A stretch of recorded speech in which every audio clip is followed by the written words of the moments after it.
Halo, sahabat puter pelung semua. Salam Koakmania. Assalamualaikum warahmatullahi wabarakatuh. Teman-teman semua, pada kesempatan kali ini saya ingin berbagi materi kepada teman-teman semua, yaitu tentang cara mudah dan sukses ternak puter pelung untuk episode 1. Teman-teman semua, dalam episode 1 ini saya ingin menyampaikan materi cara mudah dan sukses ternak puter pelung mengenai dua hal terlebih dahulu, yaitu yang pertama tentang pemilihan kandang untuk ternak, dan yang kedua pemilihan indukan yang akan kita gunakan untuk ternak puter pelung kita. Baiklah teman-teman, yang pertama yaitu ketika kita mau berternak, langkah awal adalah kita memilih kandang yang akan kita gunakan. Saya beri contoh yang sangat sederhana yang sudah saya praktekkan, akan tetapi hasilnya bisa maksimal. Contohnya di farm saya ini ada beberapa kandang teman-teman, akan tetapi yang paling mayoritas atau dominan adalah kandang yang dari kayu atau dari bambu. Contohnya kandang seperti ini teman-teman. Nah ini ya, ini dari bahannya dari kayu atau dari bambu.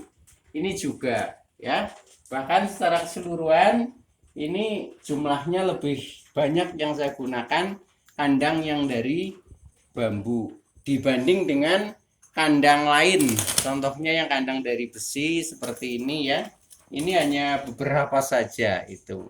Atau kandang yang mungkin kita buat sendiri, nah itu juga karena keterbatasan tenaga, nah akhirnya kita pilih yang paling praktis, paling simpel adalah kandang yang dari bambu seperti ini teman-teman.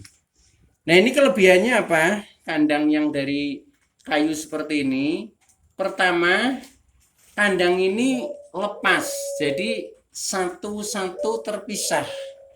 Nah ini memudahkan ketika kita akan membersihkan, ketika kita akan menjemur kandang. Nah ini tinggal kita angkat saja, itu lebih mudah dibanding dengan kandang yang dari beberapa kandang tetapi jadi satu unit. Nah itu susah ketika kita akan misalkan mengeluarkan untuk dijemur, mungkin dibersihkan, itu susah. Maka dari itu ini saya kira lebih efektif kandang yang seperti ini. Nah alasan yang kedua, karena ini bahannya dari bambu, ini harga relatif murah dibandingkan dengan kandang-kandang yang lain. Jadi karena kita breeding sehingga harus bersifat produktif, maka kos modal harus kita kalkulasi dan kita perhitungkan betul. Jadi kalau bisa modal seminimal mungkin, akan tetapi hasil semaksimal mungkin.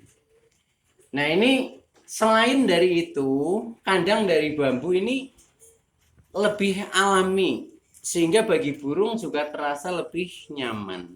Seolah-olah burung itu seperti berada di alam terbuka, yang di sana itu banyak fasilitas ya dari kayu atau dari bambu seperti itu. Baik teman-teman, jadi untuk pemilihan kandang saya rekomendasikan khususnya bagi pemula ya, supaya bisa lebih efisien modal, maka cukup yang dari kayu saja seperti ini. Kemudian materi yang kedua yaitu tentang pemilihan indukan, ya.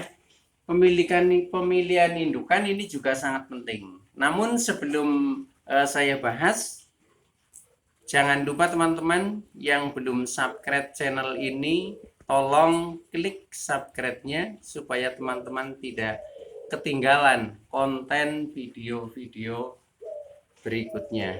Dan jika suka, bagikan ke sosial media teman-teman. Semoga bermanfaat buat kita semua. Baik teman-teman, kita lanjutkan. Yang kedua yaitu tentang pemilihan indukan. Indukan yang akan kita ternak ini adalah sangat penting kita perhatikan, karena indukan itu bagaikan mesin produksinya breeding yang kita kelola. Nah, maka dari itu dalam kita memilih indukan, yang pertama itu adalah kita perhatikan, pastikan bahwa indukan itu sudah masuk usia. Kalau itu indukan dari awal. Nah, usia yang mulai bisa disatukan, dijodohkan menjadi indukan, itu pengalaman saya itu adalah minimal dari usia 6,5 bulan ke atas. Itu tentang usia indukan pertama. Nah, akan tetapi kalau indukan itu sudah tua, ya, sudah tua, nah itu juga selain sehat, kita juga harus perhitungkan usianya. Nah, usahakan usia itu jangan melebihi 2 tahun. Kalau 2 tahun ke sana produktif, masih bisa produktif, akan tetapi sudah agak lambat. Nah, oleh karena itu saya rekomendasikan untuk indukan yang sudah tua, ya, itu kalau bisa itu jangan melebihi dari usia 2 tahun ke atas. Nah, kemudian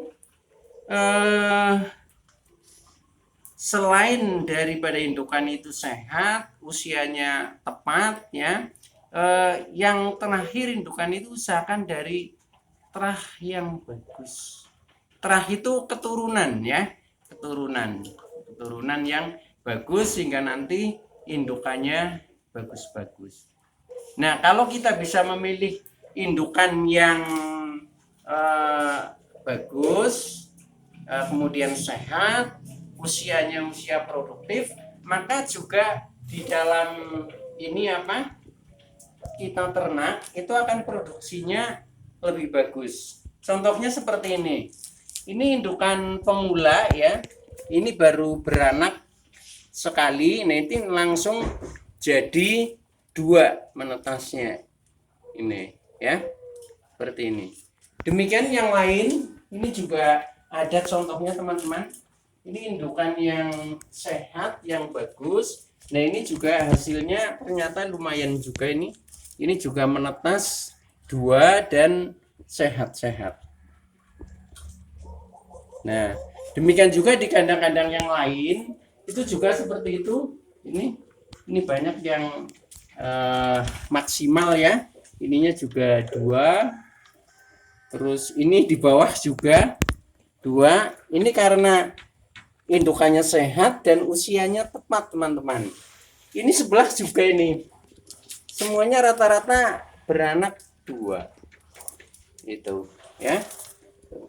Dan ini juga 2. Bahkan ini puter belung yang indukannya coklat-coklat tapi anakannya putih. Jadi cukup bagus, ya, itu. Oke teman-teman, kiranya materi saya cukupkan itu dulu. Untuk selanjutnya tentang cara mudah dan sukses berternak puter belung, saya upload di dalam konten-konten video berikutnya.